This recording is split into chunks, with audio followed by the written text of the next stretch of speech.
Hello, welcome back to my YouTube channel. ಎಲ್ಲರೂ ಹೇಗಿದ್ದೀರಾ? I hope ಎಲ್ಲರೂ ಆರಾಮಾಗಿದ್ದೀರಾ ಅಂದ್ಕೊಂಡಿದ್ದೀನಿ. ನೋಡಿ, ಈ ವಿಡಿಯೋದಲ್ಲಿ ಪರ್ಫೆಕ್ಟಾಗಿ ಸಣ್ಣಗೆ ಯಾವ ರೀತಿ ನಾವು ಥ್ರೆಡ್ ಪೈಪಿಂಗ್ನ ನಾರ್ಮಲ್ ಫುಟ್ಟಲ್ಲೇ ಅಟ್ಯಾಚ್ ಮಾಡೋದು ಅಂತ ನಾನು ಈ ವಿಡಿಯೋದಲ್ಲಿ ತಿಳಿಸ್ಕೊಡ್ತೀನಿ. ಸುಮಾರಷ್ಟು ಜನ ಕಮೆಂಟ್ ಮಾಡಿದರು ನನಗೆ ಥ್ರೆಡ್ ಪೈಪಿಂಗ್ ಪರ್ಫೆಕ್ಟಾಗಿ ಮಾಡೋಕ್ಕೆ ಬರ್ತಿಲ್ಲ ಮೇಡಮ್, ಸ್ವಲ್ಪ ಡೀಟೇಲ್ಡಾಗಿ ಎಕ್ಸ್ಪ್ಲೈನ್ ಮಾಡಿ ಯಾವ ರೀತಿ ಸ್ಟಿಚ್ ಮಾಡೋದು ಅಂತ ಹೇಳ್ಕೊಡಿ ಅಂತ ಸುಮಾರಷ್ಟು ಜನ ಕಮೆಂಟ್ ಮಾಡಿದರು. ಅವ್ರಿಗೋಸ್ಕರ ನಾನು ಈ ವಿಡಿಯೋನ ಡೆಡಿಕೇಟ್ ಮಾಡ್ತೀನಿ. ನೋಡಿ, ನಾನು ಕ್ರಾಸ್ ಪೀಸು 1.5 ಇಂಚು ವಿಡ್ತಷ್ಟು ಬಟ್ಟೆನ ಫಸ್ಟು ನಿಮಗೆ ಬ್ಲೌಸು ನೆಕ್ ಎಷ್ಟು ಬೇಕೋ ಅಷ್ಟುದ್ದ ನೀವು ಕಟ್ ಮಾಡ್ಕೋಬೇಕಾಗುತ್ತೆ. ಫಸ್ಟು ನಾನು ಹೇಳ್ತಿದ್ದೀನಿ, ಕ್ರಾಸ್ ಪೀಸ್ ಕಟ್ ಮಾಡ್ಕೋಬೇಕು. ನೋಡಿ, ಇದು ಅಷ್ಟೇ, ಇದು ಕ್ರಾಸಾಗಿ ಕಟ್ ಮಾಡಿ. ನೋಡಿ, ಈ ಥರ ಆಪೋಸಿಟ್ ವೇಯಲ್ಲಿ ಈ ರೀತಿ ಇಟ್ಟು ನಾವು ಸ್ಟಿಚ್ನ ಮಾಡ್ಕೋಬೇಕು. ಅರ್ಥ ಆಯ್ತಲ್ಲ? ಕ್ರಾಸ್ ಪೀಸ್ ಕಟ್ ಮಾಡ್ಕೋಬೇಕು. ಈ ರೀತಿ ಅದನ್ನು ಸಹ ಕ್ರಾಸಾಗಿ ಕಟ್ ಮಾಡ್ಕೊಂಡು ಅಟ್ಯಾಚ್ ಮಾಡೋ ಪೀಸನ್ನು ನಾವು ಆಪೋಸಿಟ್ ವೇಯಲ್ಲಿಟ್ಟು ಈ ರೀತಿ ಸ್ಟಿಚ್ನ ಮಾಡ್ಕೋಬೇಕಾಗುತ್ತೆ. ಫಸ್ಟಿಗೆ ನೀಟಾಗಿ ಆ ರೀತಿ ಸ್ಟಿಚ್ ಮಾಡ್ಕೊಂಡಿದ್ದಾದಮೇಲೆ ಸ್ವಲ್ಪ ಎಕ್ಸ್ಟ್ರಾ ಇರೋ ಕ್ಲಾತ್ ಎಲ್ಲ ಕಟ್ ಮಾಡ್ಕೊಳ್ಳೋಣ. ತುಂಬಾ ಜಾಸ್ತಿ ಕ್ಲಾತ್ ಇಟ್ಟರು ನಮಗಲ್ಲಿ ಪೈಪಿಂಗು ಅಲ್ಲೇನಾಗುತ್ತೆ, ದಪ್ಪ ಬಂದುಬಿಡುತ್ತೆ. ಸೊ ಹಾಗಾಗಿ ಆ ರೀತಿ ಸ್ಟಿಚ್ ಮಾಡ್ಕೊಂಡಿದ್ದಾದಮೇಲೆ ನೋಡಿ, ಈ ಬಟ್ಟೆನ ನೀಟಾಗಿ ಈ ಥರ ಓಪನ್ ಮಾಡ್ಕೊಳ್ಳಿ. ಆ ಕೂಳೆ ಇದೆಯಲ್ಲ, ಅದನ್ನು ಓಪನ್ ಮಾಡ್ಕೊಂಡು ನೀಟಾಗಿ ಈ ರೀತಿ ಪ್ರೆಸ್ ಮಾಡ್ಕೊಳ್ಳಿ. ಪ್ರೆಸ್ ಮಾಡಿದ್ರೆ ಅದು ಓಪನ್ ಆಗುತ್ತೆ. ಆವಾಗ ನಮಗೆ ಪೈಪಿಂಗು ದಪ್ಪ ಬರದೇ ಇರುತ್ತೆ. ಸೊ ನೋಡಿ, ಆ ಕಡೆ ಎಡ್ಜು ಈ ಕಡೆ ಎಡ್ಜಿಗೆ ಕ್ರಾಸ್ ಆಗಿರೋದನ್ನು ಸ್ಟ್ರೈಟಾಗಿ ಕಟ್ ಮಾಡ್ಕೊಳ್ಳಿ. ಈ ರೀತಿ ಪೈಪಿಂಗಿಗೆ ಥ್ರೆಡ್ಡು ನೀವು ಯಾವ ತಿಕ್ಕಾಗಿರೋದಾದರೂ ತಗೊಳ್ಳಿ, ಸ್ವಲ್ಪ ತಿನ್ನಾಗಿರೋದಾದರೂ ತಗೊಳ್ಳಿ. ಅಂದರೆ ದಪ್ಪ ಇರೋದಾದರೂ ತಗೊಳ್ಳಿ, ಸಣ್ಣ ಇರೋದಾದರೂ ತಗೊಳ್ಳಿ. ನೀವು ಇದೇ ಪ್ಯಾಟ್ರನ್ನಲ್ಲಿ ನೀವು ಸ್ಟಿಚ್ನ ಮಾಡ್ಕೋಬೇಕಾಗತ್ತೆ. ದಪ್ಪ ಇರೋದಾದರೆ ನಾರ್ಮಲ್ ಫುಟ್ಟಲ್ಲಿ ಸ್ವಲ್ಪ ಕಷ್ಟ ಆಗುತ್ತೆ, ಯಾಕಂದರೆ ಅದು ಮಿಡ್ಲಿಗೆ ಬರೋ ಚಾನ್ಸಸ್ ಕಮ್ಮಿ ಇರುತ್ತೆ. ಹಾಗಾಗಿ ಆದ್ದರಿಂದ ನೀವು ಸ್ವಲ್ಪ ಸಣ್ಣ ಇರೋದು ತಗೊಂಡ್ರೇ ಉತ್ತಮ ಅನಿಸುತ್ತೆ. ಈ ರೀತಿ ತಗೊಂಡಿದ್ದಾದಮೇಲೆ ನೋಡಿ, ಇಲ್ಲಿ ಕರೆಕ್ಟಾಗಿ ಫೂಟ್ ಮಿಡ್ಲಿಗೆ ಬರಬೇಕಾಗತ್ತೆ. ಇದು ಫೂಟ್ ಮಿಡ್ಲಿಗೆ ಬಂದರೆ ಇದು ನಿಮಗೆ ಕರೆಕ್ಟಾಗಿ ಪೈಪಿಂಗು ನೀಟಾಗಿ ಬರುತ್ತೆ. ಆ ಫೂಟ್ ಮಿಡ್ಲಿಗೆ ನೀವು ಸೇರಿಸ್ಕೊಳ್ಳಿ. ಇಲ್ಲಾಂದರೆ ನೀವು ನೋಡಿ, ಈ ರೀತಿ ನೀಟಾಗಿ ಫೂಟ್ನ ಅಡ್ಜಸ್ಟ್ ಮಾಡ್ಕೊಳ್ಳಿ. ಸ್ವಲ್ಪ ನಾನೀಗ ಸಿಸರ್ ತೊಗೊಂಡು ಈ ಕಡೆ ಹೊಡೆದ್ನಲ್ಲ, ಆ ಫೂಟ್ನ ಅಡ್ಜಸ್ಟ್ ಮಾಡ್ಕೊಳ್ಳೋದ್ರಿಂದ ಆ ನೀಡ್ಲ್ ನಿಮ್ಮ ಫೂಟ್ ಪಕ್ಕ ಬರುತ್ತೆ. ಸ್ವಲ್ಪ ಈ ಕಡೆ ಸ್ಪೇಸ್ ಇರುತ್ತೆ, ಆ ಸ್ಪೇಸಲ್ಲಿ ನೀವು ಥ್ರೆಡ್ನ ಮೂವ್ ಮಾಡಬೇಕಾಗತ್ತೆ. ಈ ರೀತಿ ಮೂವ್ ಮಾಡೋದ್ರಿಂದ ನಿಮಗೆ ಸಣ್ಣಗೆ ಪೈಪಿಂಗು ನಾರ್ಮಲ್ ಫೂಟಲ್ಲೇ ನೀವು ಈಸಿಯಾಗಿ ಸ್ಟಿಚ್ನ ಮಾಡ್ಕೋಬೋದು. ನೋಡಿ ಯಾವ ರೀತಿ ನಾನು ಮಾಡ್ತಿದ್ದೀನಿ ಅಂತ. ವೀಡಿಯೋನೆಲ್ಲೂ ಸ್ಕಿಪ್ ಮಾಡಿದ್ರೆ ಕೊನೆ ತನಕ ನೋಡಿ, ತುಂಬಾ ಯೂಸ್ಫುಲ್ ಆದ ವೀಡಿಯೋನ ಯಾರು ಹೊಸ್ದಾಗಿ ನೋಡ್ತಾ ಇದ್ದೀರಾ ಪ್ಲೀಸ್ ಚಾನಲ್ನ ಸಬ್ಸ್ಕ್ರೈಬ್ ಮಾಡ್ಕೊಂಡು ನೋಡಿ. ಪಕ್ಕದಲ್ಲಿರೋ ಬೆಲ್ ಐಕನ್ನ ಕ್ಲಿಕ್ ಮಾಡಿ ಆಲ್ ಹತ್ರ ಸೆಟ್ ಮಾಡಿದ್ರೆ ನಾನು ಹಾಕೋ ಪ್ರತಿಯೊಂದು ವೀಡಿಯೋ ನೋಟಿಫಿಕೇಷನು ನಿಮ್ಗೆ ಮುಂಚಿತವಾಗಿ ಬರುತ್ತೆ. ಹಾಗೆಯೇ ವಿಡಿಯೋನ ಎಲ್ಲೂ ಸ್ಕಿಪ್ ಮಾಡಿದೆ ಕೊನೆ ತನಕ ನೋಡಿ. ವಿಡಿಯೋ ಇಷ್ಟ ಆದರೆ ಒಂದು ಲೈಕ್ ಮಾಡಿ. ನಿಮ್ಮ ಫ್ಯಾಮಿಲಿಯಲ್ಲಿ ಫ್ರೆಂಡ್ಸಲ್ಲಿ ಯಾರಾದರೂ ಕಲಿತಾ ಇದ್ದರೆ ಸ್ಟಿಚಿಂಗು, ಅವ್ರಿಗೆ ಈ ವಿಡಿಯೋನ ಶೇರ್ ಮಾಡಿ. ನೋಡಿ, ನೀಟಾಗಿ ಫೂಟ್ ಮಿಡ್ಲಿಗೆ ಕೊಡಬೇಕು. ನೋಡಿ, ಕರೆಕ್ಟಾಗಿ ನಮಗೆ ಒಂದೇ ವಿಡ್ತಲ್ಲೇ ಕರೆಕ್ಟಾಗಿ ಆ ಪೈಪಿಂಗ್ ಥ್ರೆಡ್ ಇದೆಯಲ್ಲ, ಥ್ರೆಡ್ ಪಕ್ಕನೇ ಸ್ಟಿಚ್ ಬರುತ್ತೆ. 1/2 ಇಂಚ್ ಮಾರ್ಜಿನ್ಗೆ ಫೋಲ್ಡ್ ಮಾಡ್ಕೊಳ್ಳಿ ನೀವು. ಇದು ವಿಸಿಬಲ್ ಪೈಪಿಂಗ್ ನಾನು ಕೊಡ್ತಾ ಇರೋದು. ವಿಸಿಬಲ್ ಪೈಪಿಂಗಿಗೆ ನೀವು ಈ ರೀತಿ ಅಟ್ಯಾಚ್ ಮಾಡ್ಕೋಬೇಕಾಗತ್ತೆ. ಇನ್ವಿಸಿಬಲ್ ಪೈಪಿಂಗು ನಾವು ಫಸ್ಟೇ ಲೈನಿಂಗಿಗೆ ಅಟ್ಯಾಚ್ ಮಾಡ್ತೀವಿ ಅನ್ನೋದಾದರೆ ನೀವು ಮಿಡ್ಲಿಗಿಟ್ಟು ಫೋಲ್ಡ್ ಮಾಡಿಕೊಂಡು ಎಕ್ಸ್ಟ್ರಾ ಇರೋ ಕ್ಲಾತ್ನೆಲ್ಲ ಕಟ್ ಮಾಡ್ಕೋಬೋದು. ಸೊ ನಿಮಗೆ ಇನ್ವಿಸಿಬಲ್ ಪೈಪಿಂಗ್ ಬೇಕು ಅನ್ನೋದಾದ್ರೂ ಕಮೆಂಟ್ ಸೆಕ್ಷನಲ್ಲಿ ಕಮೆಂಟ್ ಮಾಡಿ. ಇನ್ವಿಸಿಬಲ್ ಪೈಪಿಂಗು ನಾನು ಯಾವ ರೀತಿ ಅಟ್ಯಾಚ್ ಮಾಡೋದು ಅಂತ ನಾನು ನಿಮ್ಗೆ ತಿಳಿಸ್ಕೊಡ್ತೀನಿ ಡೀಟೇಲ್ಡಾಗಿ. ಈ ರೀತಿ ಫುಲ್ಲು ಥ್ರೆಡ್ ಪಕ್ಕನೇ ಸ್ಟಿಚ್ ಬರೋ ಥರ ಸ್ವಲ್ಪ ನಿಧಾನ ಆದರೂ ಪರವಾಗಿಲ್ಲ, ನೀಟಾಗಿ ಬರಲಿ ಪೈಪಿಂಗ್ನ ನೀಟಾಗಿ ಈ ರೀತಿ ಅಟ್ಯಾಚ್ನ ಮಾಡ್ಕೊಳ್ಳಿ. ಅರ್ಥ ಆಯ್ತಲ್ಲ? ನೋಡ್ತಿರ್ಬೋದು ನೀವು, ನೀಟಾಗಿ ನಿಧಾನ ಆದರೂ ಪರವಾಗಿಲ್ಲ, ಪೈಪಿಂಗ್ ನಮಗೆ ನೀಟಾಗಿ ಬರಬೇಕು. ಬ್ಲೌಸಲ್ಲಿ ಹೈಲೈಟಾಗಿ ಕಾಣೋದೆ ನಮಗೆ ಪೈಪಿಂಗು ಮತ್ತು ನೆಕ್ ಫಿನಿಶಿಂಗು. ಸೊ ಅದು ನಮಗೆ ಪರ್ಫೆಕ್ಟಾಗಿರಬೇಕು, ಇಲ್ಲಾಂದರೆ ಬ್ಲೌಸು ಲುಕ್ಕೇ ಚೆನ್ನಾಗಿಲ್ಲದೆ ಹೋಗುತ್ತೆ. ಸೊ ಹಾಗಾಗಿ ಪೈಪಿಂಗ್ ವೆರಿ ಇಂಪಾರ್ಟೆಂಟ್ ಆಗುತ್ತೆ. ಹಾಗಾಗಿ ನಾವು ನೀಟಾಗಿ ಕೊಡಬೇಕಾಗತ್ತೆ ಪೈಪಿಂಗ್ನ.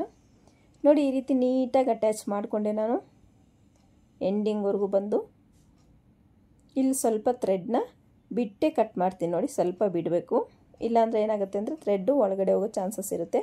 ನೋಡಿ, ಕರೆಕ್ಟಾಗಿ ನನಗೆ ನೀಟಾಗಿ ಒಂದೇ ಇದರಲ್ಲಿ ಬಂದಿದೆ. ನೋಡಿ, ಎಲ್ಲೂ ದಪ್ಪ ಸಣ್ಣ ಏನೂ ಬಂದಿಲ್ಲ.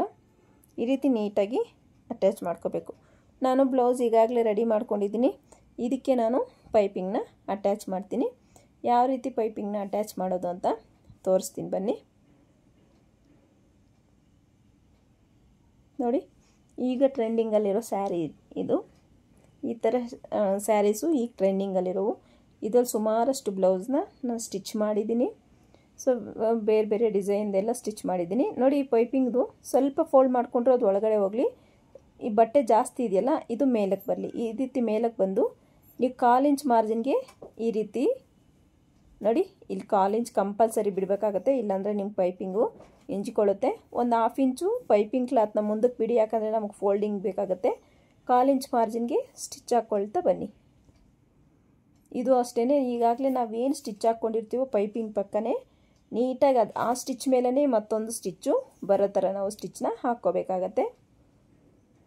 ಮತ್ತು ಬ್ಲೌಸಲ್ಲೂ ಅಷ್ಟೇ ವಿಡ್ತು ಕರೆಕ್ಟಾಗಿ ನೀವು 1/4 ಇಂಚಿಗೆ ಮಾರ್ಜಿನ್ ಇಟ್ಕೊಂಡಿದ್ದೀರ ಅಂದರೆ 1/4 ಇಂಚಿಗೆ ಸ್ಟಿಚ್ ಹಾಕ್ಕೋಬೇಕಾಗತ್ತೆ. ಸ್ವಲ್ಪ ನಿಧಾನ ಆದರೂ ಪರವಾಗಿಲ್ಲ, ನಮಗೆ ಫಿನಿಶಿಂಗ್ ಚೆನ್ನಾಗಿರಬೇಕು ಅಂದರೆ ನಾವು ನೀಟಾಗಿ 1/4 ಇಂಚ್ ಮಾರ್ಜಿನ್ಗೆ ಸ್ಟಿಚ್ ಹಾಕ್ಕೊಳ್ತಾ ಬರಬೇಕಾಗತ್ತೆ. ಇಲ್ಲಾಂದರೆ ಮೆಷರ್ಮೆಂಟಲ್ಲಿ ವೇರಿಯೇಷನ್ ಆಗಿಬಿಡುತ್ತೆ. ಈ ರೀತಿ ನೋಡಿ ನೀಟಾಗಿ ಸೆಟ್ ಮಾಡ್ಕೊಳ್ತಾ ಸ್ಟಿಚ್ನ ಹಾಕ್ಕೋಬೇಕು. ಸೊ ನಿಮಗೆ ಈ ಸ್ಟಿಚಿಂಗ್ ವಿಡಿಯೋದಲ್ಲಿ ಏನಾದರೂ ಡೌಟ್ಸ್ ಇದ್ದರೆ ಕಮೆಂಟ್ ಸೆಕ್ಷನಲ್ಲಿ ಕಮೆಂಟ್ ಮಾಡಿ, ಖಂಡಿತ ನಾನು ನಿಮಗೆ ರಿಪ್ಲೈ ಮಾಡ್ತೀನಿ. ಇದು ವಿಸಿಬಲ್ ಪೈಪಿಂಗ್ ನಾನೀಗ ಅಟ್ಯಾಚ್ ಮಾಡ್ತಿರೋದು. ಇನ್ವಿಸಿಬಲ್ ಪೈಪಿಂಗ್ ಬೇಕು ಅಂದ್ರೂ ನೀವು ಕಮೆಂಟ್ ಸೆಕ್ಷನಲ್ಲಿ ಕಮೆಂಟ್ ಮಾಡಿ, ಖಂಡಿತ ನಾನು ಇನ್ವಿಸಿಬಲ್ ಪೈಪಿಂಗ್ನು ಯಾವ ರೀತಿ ಅಟ್ಯಾಚ್ ಮಾಡೋದು ಅಂತ ಹೇಳ್ಕೊಡ್ತೀನಿ. ಎಸ್ಪೆಷಲಿ ಬಿಗಿನರ್ಸ್ ಆದರೆ ನಿಮಗೆ ಒಂದೇ ಸಲಿಗೆ ಬರಲ್ಲ, 1-2-3 ಪೀಸಲ್ಲಿ ನೀವು ಪ್ರಾಕ್ಟೀಸ್ ಮಾಡಿ, 2-3 ಬ್ಲೌಸಲ್ಲಿ ಪ್ರಾಕ್ಟೀಸ್ ಮಾಡಿದರೆ ಖಂಡಿತ ನಿಮ್ಗೆ 4ನೇ ಬ್ಲೌಸ್ಗೆ ಈಸಿಯಾಗಿ ಬಂದ್ಬಿಡುತ್ತೆ. ಈ ಒಂದು ಪೈಪಿಂಗ್ ಅಟ್ಯಾಚ್ ಮಾಡೋದು ಕಲ್ತ ಮೇಲೆ ನಮ್ಗೆ ನಾರ್ಮಲ್ ಪೈಪಿಂಗ್ ಅಟ್ಯಾಚ್ ಮಾಡಬೇಕು ಅಂದರೆ ಆಗೋದೇ ಇಲ್ಲ. ಆ ರೀತಿ ತುಂಬಾ ಈಸಿಯಾಗಿ ಅಟ್ಯಾಚ್ ಮಾಡ್ಕೋಬೋದು. ನೋಡಿ, ಕರೆಕ್ಟಾಗಿ 1/4 ಇಂಚ್ ಮಾರ್ಜಿನ್ಗೆ ಸ್ಟಿಚ್ ಹಾಕ್ಕೊಳ್ತಾ ಬರಬೇಕು. ಅದೆಲ್ಲ ನಾವೇನಾಗಿದೆ ಅಂದರೆ ಈ ಮಿಷಿನ್ ಫೂಟ್ ಮೇಲೆ ಡಿಪೆಂಡ್ ಆಗುತ್ತೆ. ಸೊ ನಾವು ಫೂಟ್ನ ನೀಟಾಗಿ ಸೆಟ್ ಮಾಡ್ಕೊಂಬಿಟ್ರೆ ಆರಾಮ್ಸೆ ನಾವು ಪೈಪಿಂಗ್ ಅನ್ನೋದನ್ನು ಅಟ್ಯಾಚ್ ಮಾಡ್ಕೋಬೋದು. ಫೂಟ್ನ ಒಂಚೂರು ಸಿಸರ್ ತೊಗೊಂಡು, ನಾನು ಫಸ್ಟಲ್ಲಿ ನೋಡಿ ಸಿಸರ್ ತೊಗೊಂಡು ಈ ಥರ ಜರುಗಿಸಿದೆ, ಆ ಥರ ಜರುಗಿಸ್ಕೊಂಡು ನೋಡಿ, ಖಂಡಿತ ನಿಮಗೆ ಥ್ರೆಡ್ ಪೈಪಿಂಗು ಫೂಟಲ್ಲಿ ಈ ಫೂಟ್ ನಾರ್ಮಲ್ ಫೂಟಲ್ಲೇ ಬರುತ್ತೆ. 1/2 ಇಂಚ್ ಮಾರ್ಜಿನ್ ಬಿಟ್ಬಿಟ್ಟು ಫೋಲ್ಡಿಗೆ ಉಳಿದಿದ್ದನ್ನು ಕಟ್ ಮಾಡ್ಕೊಳ್ತಾ ಇದ್ದೀನಿ. ನೋಡಿ, ಕರೆಕ್ಟಾಗಿ 1/4 ಇಂಚ್ ಮಾರ್ಜಿನ್ ಅಂದರೆ 1/4 ಇಂಚ್ ಮಾರ್ಜಿನ್ಗೆ ನಾನು ಸ್ಟಿಚ್ನ ಹಾಕ್ಕೊಂಡಿದ್ದೀನಿ. ಈಗ ಏನು ಮಾಡಬೇಕಪ್ಪ ಅಂದರೆ ಇದನ್ನು ಒಂದು ಫೋಲ್ಡ್ನ ಮಾಡ್ಕೋಬೇಕಾಗತ್ತೆ. ಈ ಫೋಲ್ಡಿಂಗೂ ಅಷ್ಟೇ ತುಂಬಾ ಇಂಪಾರ್ಟೆಂಟು. ಯಾಕೆ ಅಂತೀರಾ, ನಾವು ಎಷ್ಟು ವಿಡ್ತಲ್ಲಿ ಫೋಲ್ಡ್ ಮಾಡ್ಕೊಳ್ತೀವಿ ಪೈಪಿಂಗ್ ಒಳಗಡೆ ಫಿನಿಶಿಂಗು ಅಷ್ಟೇ ಚೆನ್ನಾಗಿರುತ್ತೆ. ನೋಡಿ, ಈಗ ನಾನು ಒಂದು 1/4 ಇಂಚು ಬಟ್ಟೆ ಇಟ್ಕೊಂಡು ಉಳಿದಿದ್ದನ್ನೆಲ್ಲ ನೀಟಾಗಿ ಈ ರೀತಿ ಫೋಲ್ಡ್ನ ಮಾಡ್ಕೊಳ್ತಾ ಇದ್ದೀನಿ. ನೋಡ್ತಿರ್ಬೋದು ನೀವು. ನೋಡಿ, ಈ ರೀತಿ 1/4 ಇಂಚ್ ಮಾರ್ಜಿನ್ ಬಿಟ್ಟು ಉಳಿದದ್ದನ್ನು ಒಳಗಡೆ ಫೋಲ್ಡ್ ಮಾಡ್ತಾ ಸ್ಟಿಚ್ನ ಹಾಕ್ಕೊಳ್ತಾ ಇದ್ದೀನಿ. ನೋಡಿ,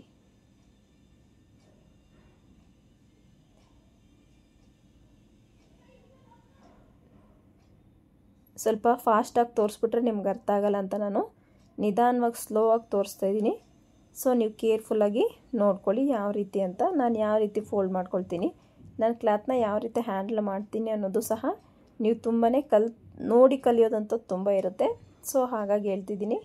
ನೋಡಿ, ಒಂದೇ ವಿಡ್ತಲ್ಲಿ ಎಷ್ಟೇ ನೀಟಾಗಿ ಬರ್ತಿದೆ ಅಂತ. ಈ ರೀತಿ ಒಂದೇ ವಿಡ್ತಲ್ಲಿ ಇರಬೇಕು. ನೋಡಿ ಕಲಿಯೋದು ತುಂಬಾ ಇರುತ್ತೆ. ಹಾಗಾಗಿ ನಾನು ಹೇಳ್ತೀನಿ, ಬಿಗಿನರ್ಸ್ ಆದರೆ ವೀಡಿಯೋನೆಲ್ಲೂ ಸ್ಕಿಪ್ ಮಾಡದೆ ಕೊನೆ ತನಕ ನೋಡಿ ಅಂತ. ನೋಡಿ, ಈ ರೀತಿ ನೀಟಾಗಿ ಒಂದೇ ವಿಡ್ತಲ್ಲಿ ಫೋಲ್ಡ್ ಮಾಡ್ಕೊಳ್ತಾ ಸ್ಟಿಚ್ ಮಾಡಬೇಕಾಗತ್ತೆ.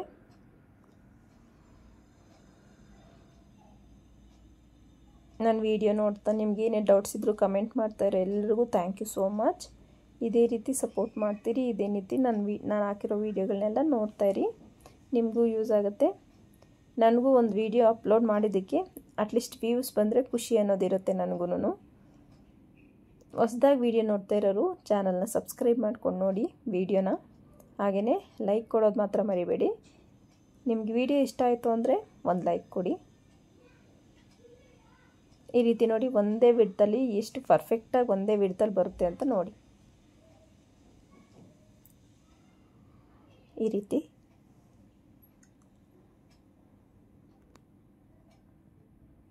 ಈ ರೀತಿ ಫೋಲ್ಡ್ನ ಮಾಡ್ತಿರೋದು ನಾನು ನೋಡಿ, ಕಾಣಿಸ್ತಿದೆಯಲ್ಲ. ಈ ರೀತಿ ಸಿಂಗಲ್ ಫೋಲ್ಡ್ ಮಾಡಿಕೊಂಡು ಸ್ಟಿಚ್ ಹಾಕಿ ಮತ್ತೆ ಫೋಲ್ಡ್ ಮಾಡ್ಕೋಬೋದು, ಇಲ್ಲ ಡೈರೆಕ್ಟಾಗೂ ಫೋಲ್ಡ್ ಮಾಡ್ತೀನಿ ಅಂದರೆ ಮಾಡ್ಬೋದು. ಅದಷ್ಟೊಂದು ಒಂದು ಕಡೆ ದಪ್ಪ ಸಣ್ಣ ಬಂದ್ಬಿಡೋ ಚಾನ್ಸಸ್ ಇರುತ್ತೆ. ಒಳಗಡೆ ಕ್ಲಾತ್ ಫೋಲ್ಡ್ ಮಾಡಿರೋ ಕ್ಲಾತು ಒಂದೊಂದು ಕಡೆ ಜಾಸ್ತಿ ಒಂದೊಂದು ಕಡೆ ಕಡಿಮೆ ಬರೋ ಚಾನ್ಸಸ್ ಇರುತ್ತೆ. ಸೊ ಹಾಗೆ ಸ್ಟಿಚ್ ಮಾಡ್ತೀನಿ, ಇಲ್ಲ ನಮಗೊಂದೇ ಮೆಜರ್ಮೆಂಟಲ್ಲಿ ಬರುತ್ತೆ ಅನ್ನೋರು ಸ್ಟಿಚ್ ಮಾಡ್ತಾರೆ. ಸೊ ನಾನು ನಿಮಗೆ ಈ ರೀತಿ ತೋರಿಸ್ತಿದ್ದೀನಿ ನೋಡಿ, ಇದು ತುಂಬಾ ಈಸಿಯಾಗಿರುತ್ತೆ ಅಂತ. ನೋಡಿ ಒಂದೇ ವಿಡ್ತಲ್ಲಿ ಎಷ್ಟು ಪರ್ಫೆಕ್ಟಾಗಿ ನಮಗೆ ಪೈಪಿಂಗ್ ಅನ್ನೋದು ರೆಡಿ ಆಯಿತು. ಈಗ ಏನು ಮಾಡಬೇಕು ಅಂದರೆ ಎಕ್ಸ್ಟ್ರಾ ಏನಾದರೂ ನಿಮಗೆ ಆ ಬಟ್ಟೆನ ಫೋಲ್ಡ್ ಮಾಡಿದ್ರೆ ಹೊರಗಡೆ ಕಾಣಬಾರ್ದು ಪೈಪಿಂಗು ಕ್ಲಾತು. ಹಂಗೇನಾದರೂ ನಿಮ್ಗೆ ಜಾಸ್ತಿ ಇದೆ ಅನಿಸಿದ್ರೆ ನೀಟಾಗಿ ಕಟ್ ಮಾಡ್ಕೊಳ್ಳಿ.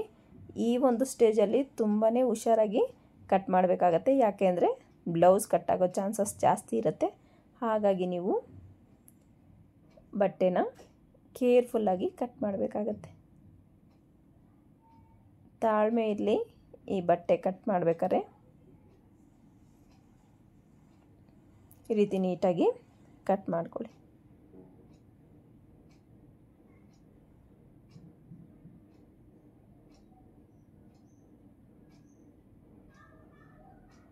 ಹುಷಾರಾಗಿ ಕಟ್ ಮಾಡ್ಕೊಳ್ಳಿ, ನಿಧಾನ ಆದರೂ ಪರವಾಗಿಲ್ಲ.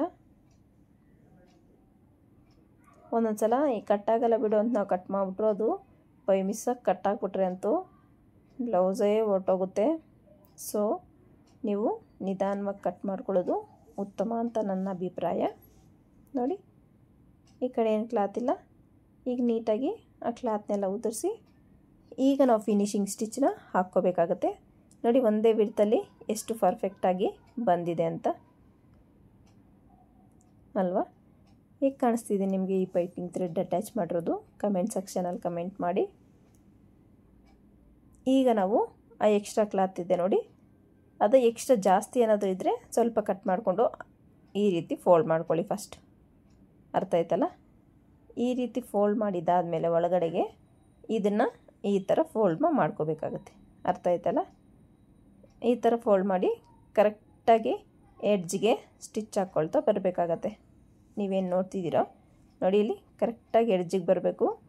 ಇದು ಅಷ್ಟೇ ಹೊಲಿಗೆ ಒಂದೇ ವಿಡ್ತಲ್ಲಿರಬೇಕು, ಆವಾಗಲೇ ನಿಮಗೆ ನೋಡೋಕ್ಕೆ ಬ್ಲೌಸು ಲುಕ್ ಬರುತ್ತೆ. ಈ ರೀತಿ ನೀಟಾಗಿ ನೆಕ್ಕನ್ನು ಟರ್ನ್ ಮಾಡ್ಕೊಳ್ಳಿ ರೈಟ್ ಹ್ಯಾಂಡಲ್ಲಿ. ಲೆಫ್ಟ್ ಹ್ಯಾಂಡಲ್ಲಿ ಈ ಪೈಪಿಂಗ್ ಥ್ರೆಡ್ನ ವಿತ್ ಬ್ಲೌಸ್ನ ಮೂವ್ ಮಾಡ್ಕೊಳ್ಳಿ.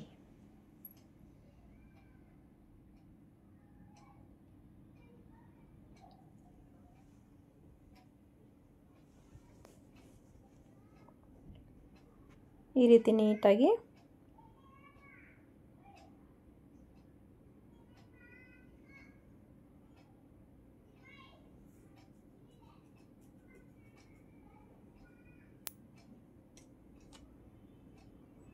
ನೋಡಿ, ನೆಕ್ ಹತ್ರ ನಾನು ಹೇಳಿದ್ನಲ್ಲ, ರೈಟ್ ಹ್ಯಾಂಡಲ್ಲಿ ನೆಕ್ಕನ್ನು ಮೂವ್ ಮಾಡ್ಕೊಳ್ಳಿ, ಲೆಫ್ಟ್ ಹ್ಯಾಂಡಲ್ಲಿ ಕ್ಲಾತ್ನ ನೀಟಾಗಿ ಮೂವ್ ಮಾಡ್ಕೊಳ್ಳಿ. ನೆಕ್ಕು ಶೇಪ್ ಇರುತ್ತಲ್ಲ ರೌಂಡಿಂಗು, ಅಲ್ಲಿ ನಾವು ನೀಟಾಗಿ ಈ ರೀತಿ ಟರ್ನ್ ಮಾಡ್ಕೋಬೇಕಾಗತ್ತೆ. ಈ ರೀತಿ ಮಾಡ್ಕೊಳ್ಳೋದ್ರಿಂದ ನಿಮಗೆ ನೆಕ್ ಶೇಪ್ ಅನ್ನೋದು ಪರ್ಫೆಕ್ಟಾಗಿ ಬರುತ್ತೆ, ಯಾವುದೇ ರೀತಿ ವೇರಿಯೇಷನ್ ಬರಲ್ಲ. ನೋಡ್ತಿರ್ಬೋದು ನೀವು. ಈ ರೀತಿ ನೀಟಾಗಿ ನಿಧಾನವಾಗಿ ಸ್ಟಿಚ್ನ ಹಾಕ್ಕೋಬೇಕಾಗತ್ತೆ.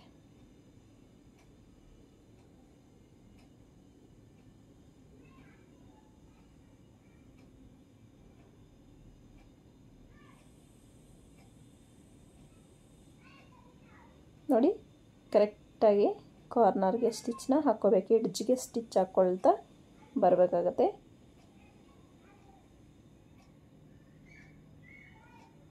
ಈ ರೀತಿ ನೀಟಾಗಿ ರಫ್ ಹೊಡ್ಕೊಳ್ಳಿ ಎಂಡಿಂಗ್ ಬಂದಾದಮೇಲೆ. ಈಗ ನೋಡಿ ಎಷ್ಟು ಪರ್ಫೆಕ್ಟಾಗಿ ನಿಮಗೆ ಪೈಪಿಂಗ್ ಅನ್ನೋದು ರೆಡಿಯಾಗಿದೆ ಒಂದೇ ವಿಡ್ತಲ್ಲಿ. ಈ ರೀತಿ ಪರ್ಫೆಕ್ಟಾಗಿರೋ ಪೈಪಿಂಗ್ನ ನೀವು ಕಲ್ತ್ಕೋಬೇಕಾ? ಈ ವಿಡಿಯೋನೆಲ್ಲೂ ಸ್ಕಿಪ್ ಮಾಡಿದೆ, ಕೊನೆ ತನಕ ನೋಡಿ.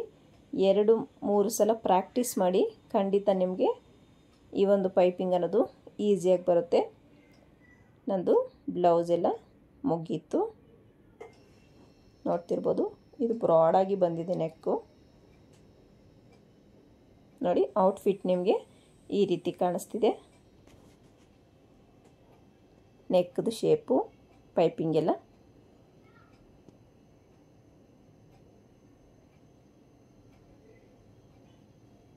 ವಿಡಿಯೋ ಇಷ್ಟ ಆದರೆ ಒಂದು ಲೈಕ್ ಮಾಡಿ, ಚಾನಲ್ನ ಸಬ್ಸ್ಕ್ರೈಬ್ ಮಾಡ್ಕೊಳ್ಳಿ, ಪಕ್ಕದಲ್ಲೇ ಇರೋ ಬೆಲ್ ಐಕನ್ನ ಕ್ಲಿಕ್ ಮಾಡಿ ಆಲ್ ಹತ್ರ ಸೆಟ್ ಮಾಡಿದ್ರೆ ನಾನು ಹಾಕೋ ಪ್ರತಿಯೊಂದು ವಿಡಿಯೋ ನೋಟಿಫಿಕೇಷನ್ ನಿಮ್ಗೆ ಮುಂಚಿತವಾಗಿ ಬರುತ್ತೆ. ಹಾಗೆ ವಿಡಿಯೋ ಇಷ್ಟ ಆದರೆ ಒಂದು ಲೈಕ್ ಕೊಡಿ. ಇಷ್ಟೊತ್ತು ನಾನು ವಿಡಿಯೋ ನೋಡಿ ಸಪೋರ್ಟ್ ಮಾಡ್ತಾರೆ ಎಲ್ರಿಗೂ ಥ್ಯಾಂಕ್ ಯು ಸೋ ಮಚ್. ಇದೇ ರೀತಿ ಸಪೋರ್ಟ್ ಮಾಡ್ತಾಯಿರಿ. Thank you.